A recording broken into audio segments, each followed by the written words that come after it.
This is terrible. This is a terrible piece of candy. Look how terrible this wrapper is. You couldn't eat this. Who would do this?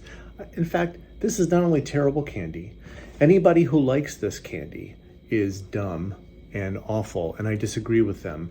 And we should never pay attention to anything they have to say. Don't eat the wrapper.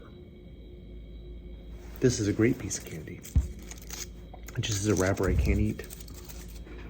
And that's how the world works. You're going to find people, you're going to read books, you're going to watch a show or a program that has things about it that you agree with and that you find valuable, and things that you don't agree with and you think are wrong. And it's not your job to agree with 100% of everything and eat the wrapper that's on the candy. Unwrap the candy, leave the wrapper aside, and take what's valuable. But people don't do that, right? Especially last several years, people feel like they've got to pick a side for everything, right?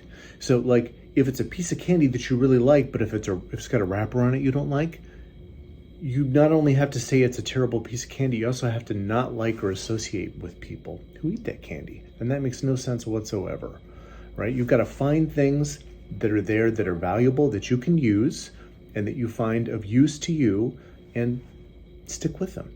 And the things that you don't agree with or aren't working for you, you can leave them aside, right? You don't have to create this big dichotomy of good and bad candy, right? Just don't eat the wrapper. This is a cognitive distortion that psychologists call black and white thinking. It doesn't do you many favors, and it doesn't make it easier for you to solve problems where you are or to develop your leadership skills. You have got to find ways to connect with people who have a different perspective than you and people you disagree with in order to solve problems and make things happen where you are. And a big part of that means don't eat the wrapper.